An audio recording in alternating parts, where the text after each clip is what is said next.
Hello to my dear followers of the channel. How are you doing? How have you been? Good morning, good afternoon, good evening, wherever you are.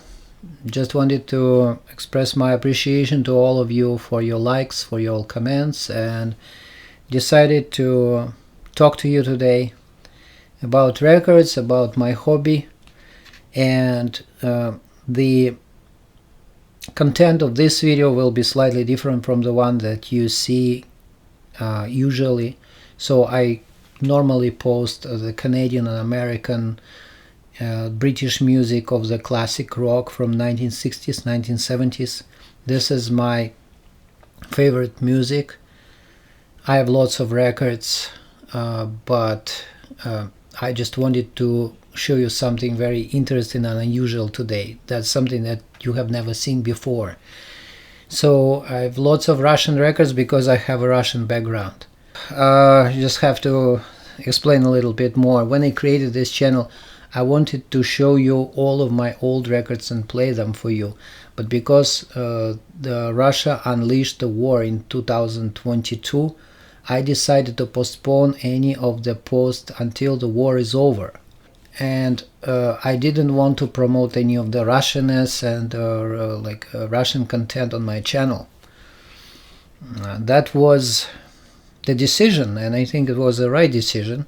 So today we will do an exception, and I don't know how that is gonna go, but I also will tell you that in Ukraine, which I support, where I've been a couple of times, they consider these records to be also of their own, because we had a common culture. Back in the day, we were the same country, which was called the Russian Empire. So all the records that I collect, they were produced before 1917, before the Russian Revolution.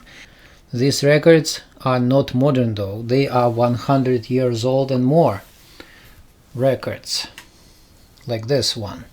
So this record was manufactured in 1901, completely flat, no raised bumpers here. This is normally what happens with the label, it's completely rubbed. So there is one recording on the side, one song. There was no regulated speed established at that time. Only by 1925, I think, they all agreed, all the manufacturers, they agreed that they're going to record their discs with a speed of 78 RPM. On the other side of the early records, you will not see any sound grooves. There is an engraving here, and sometimes it's a completely flat surface with nothing on it. In this case, we see the engraving gramophone, written angel trademark, and the capture that says reproduced in Russia. This is 1901 disc, one of the earliest that have ever been produced in Russia, because Russian Empire has been introduced to the gramophone in 1900. Before that there were no gramophones. And who could afford the gramophone at the beginning? Only wealthy people. This is another Russian market record that was produced in 1912. The original sleeve of that period, of that era. As you can see, this sleeve doesn't contain any information about the artist who is recorded on the record. It's only by reading on the label you can understand who is singing what. It was containing the address, the city, the address, and the telephone number. So all sort of communication points. Another record like this, also in original sleeve, also from around that time. Zonophone record. Let me just take it out of the sleeve and I will show you a little bit more. One-sided records, there was only one song on them. So later on they started to record two songs on the record. Records were quite expensive at the beginning, but then they became cheaper and cheaper, and the quantities produced were millions. In the first decade of 1900s, they were already producing millions of records. recording industry was already established pretty much. So and we can enjoy voices of many stars of that time by listening to those records, or by listening to the restorations. This pile of records contains one performer, and you can see her portrait on the background of this video. So we're going to talk about her today. It's a truly amazing story about the person who made it so big more than 100 years ago.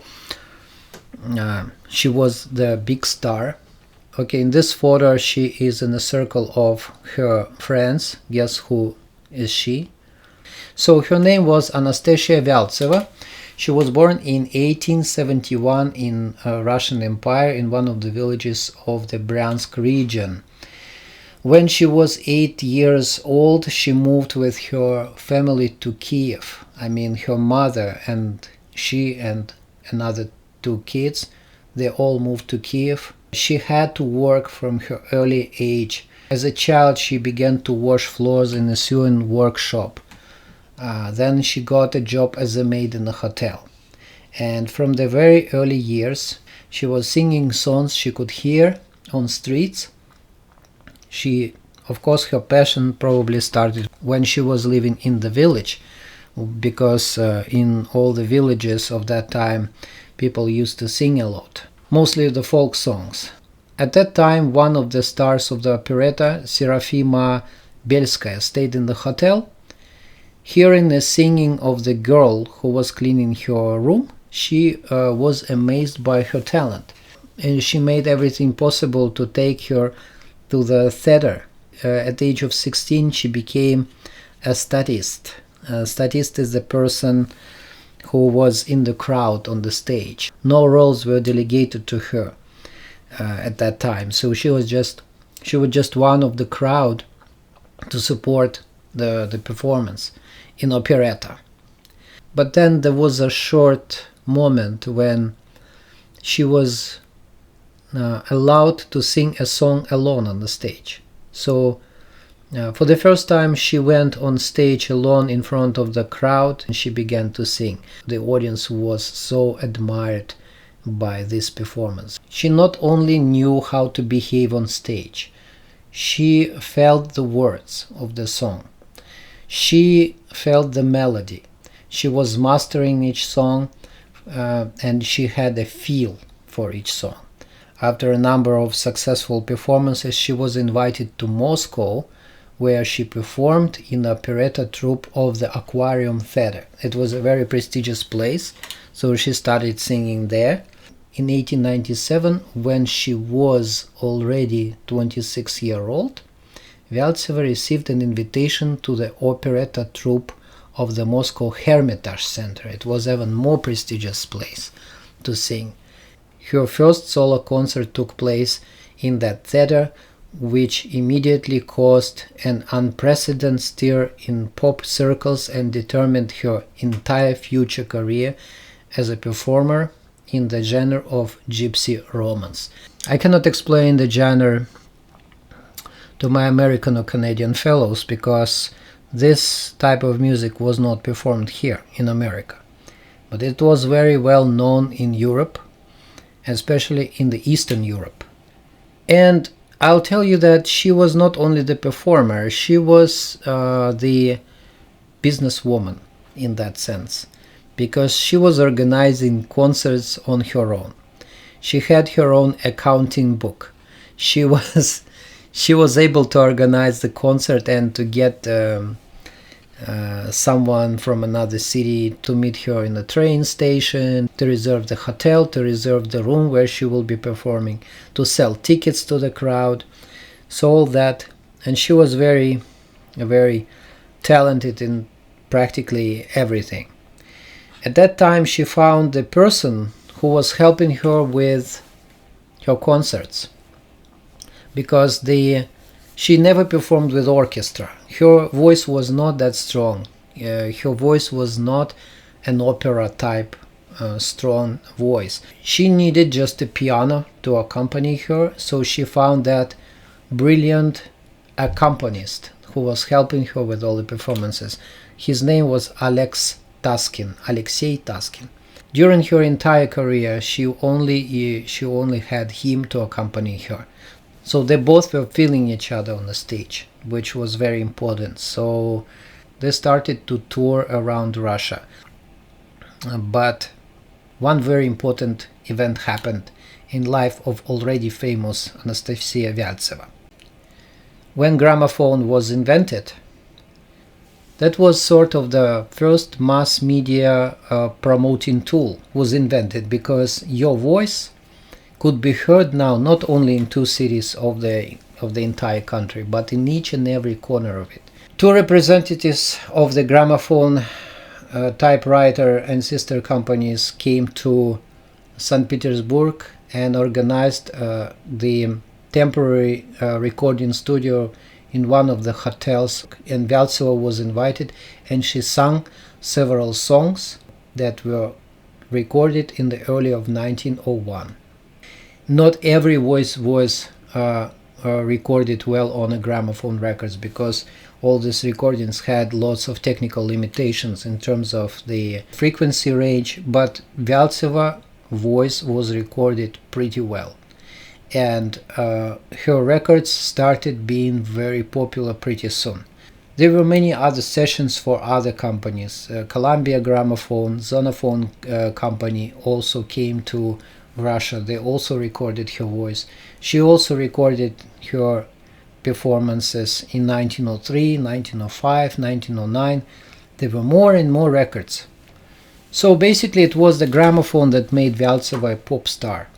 And she became a fabulously rich woman, not just because of her touring around the country, but also because she was selling millions of copies of her records. And one of these records we will listen to now. That's the one that I keep showing you from the beginning.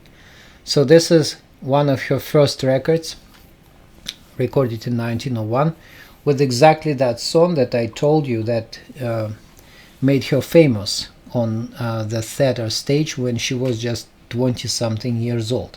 The song calls I Will Love You If I Wish. Sounds really well for 1901. Okay, let's listen to it.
blue, color blue, the sky blue,